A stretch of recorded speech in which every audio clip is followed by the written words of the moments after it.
Okay, we're here today for the book blog tour hosted by A Tale of Many Reviews, which has been going on since the 1st of April. We've been asked to finish off with an interview with Caleb Wallace, author of Shades of Atlantis. We're going to try to get some more insight into the book and into Caleb Wallace as well, a little bit more. So I think just I start off with the first question that's been posed by the readers. The first one that was asked was to explain your take on what the Guardians actually are. Okay, Guardians are a new type of paranormal.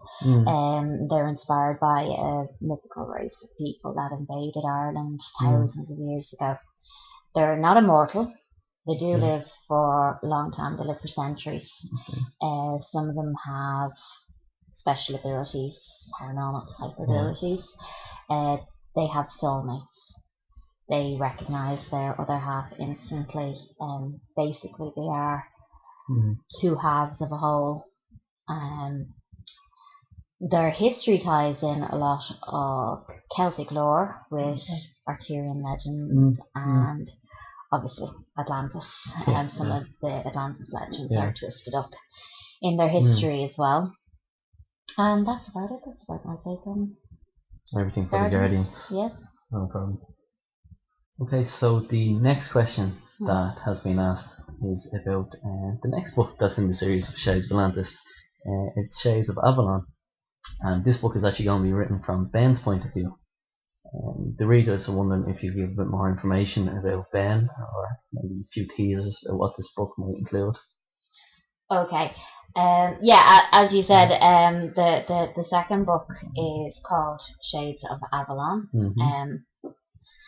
And it is centered much more around Ben.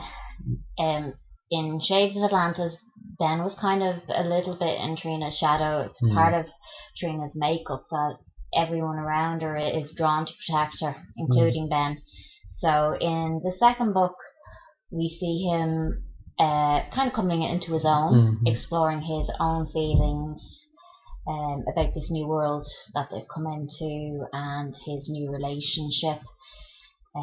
There's lots of kissing because Ben is a young guy and he's in a new relationship, so there's plenty of romance. And other than that, there's a few new characters. There's one character gets an honorary name. And that name is Satanta. So if anybody wants to look up Satanta, they might get some clue about what's going on. And there's a couple of new characters come all the way from Camelot. Interesting. That's about it. That's all the teasers you've given for today. That's all I'm giving. Okay. The next question that's being asked by the readers is that they're looking to find out a bit more information about yourself. I'd like to fill them in. Well, I love to write, obviously, and I'm an avid reader. I love to travel, but my favourite place in the world is Ireland, and the country and the heritage mean a great deal to me. I love anything paranormal. Paranormal always pulls me right in. My son Eric is autistic, and I think in a way that has helped me open my eyes to the world around me a great deal. Eric doesn't see things the way most people see them, so in order to accommodate him, I've had to see things around me a little bit differently. And I feel really it's brought an awful lot of perspective to my life and my writing. And it's really kind of made me see that, people can be passionate, but really don't need to sweat the small stuff. We should really just try to get along and all be happy. That's about it. That's all there is to me. Very nice. Well, not all there is to me, but all I'm telling you. Alright, so the next question that has been proposed by the readers has got to do, I think, with a lot of the reviews. There has been some correlation, some links drawn between your book, Shades of Atlantis, and the Twilight series. And I think it's an ongoing joke now that what supernatural teen love story is not drawn to Twilight. Well, the readers seem to be very interested in finding out, where did you get inspired from? Where did you start coming with this story? Well, I started writing Shades of Atlantis before the whole Twi phenomenon hit, but I'm certainly not going to complain about being compared to it. I'm a fan of it myself, so as far as I'm concerned, they did something right. So it's not a problem for me at all being compared to it. I think the theme of boy meets girl is universal in romantic stories, especially in YA stories, young adult stories. For me, though, I would draw my influences from my interests, which would be kind of wide-ranging: philosophy, psychology, Celtic legends, obviously, history of cultures, the Bible, all the guys' names, the male guardians all have biblical names, which was spotted by an eagle-eye reviewer. The female guardians also have religious-based names, but they would be names that would be variation of the actual names rather than direct names. Celtic history and legends do have a connection to early Christian histories. So there is a kind of a tie between the two of them, and I tried to bring that in a little bit when I was writing.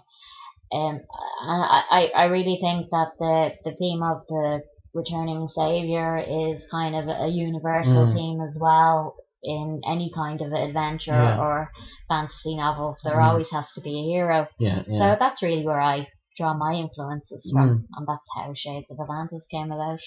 That's how it was born. Very interesting. I think the last question that's been asked is about the characters of Shades of Atlantis. I'm wondering if there's any of your own personality, anything being woven into these characters.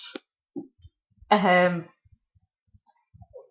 I suppose there's a little piece of me in every character I write because they're coming from my head.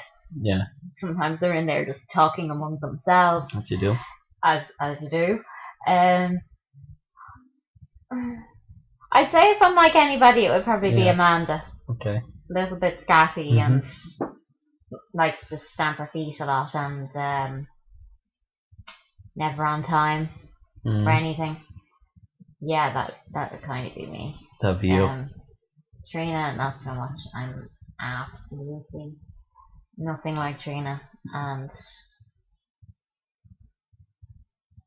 maybe a little bit of Carmel and a little bit of Amanda. That would be about it. Any of the male characters? Well, I am channeling my inner teenage boy for Ben, so for the new book. Yeah. No. So it's mostly okay. No, they're completely fictional. They exist in my head where they live happily together. Excellent. Sometimes not so happily, but most of the time happily. Okay, so just before we finish up, is there anything else you'd like to add or put in? Well, I mean, I'd like to thank Julie from Tale of Many Reviews for organising the blog tour. She's been absolutely wonderful.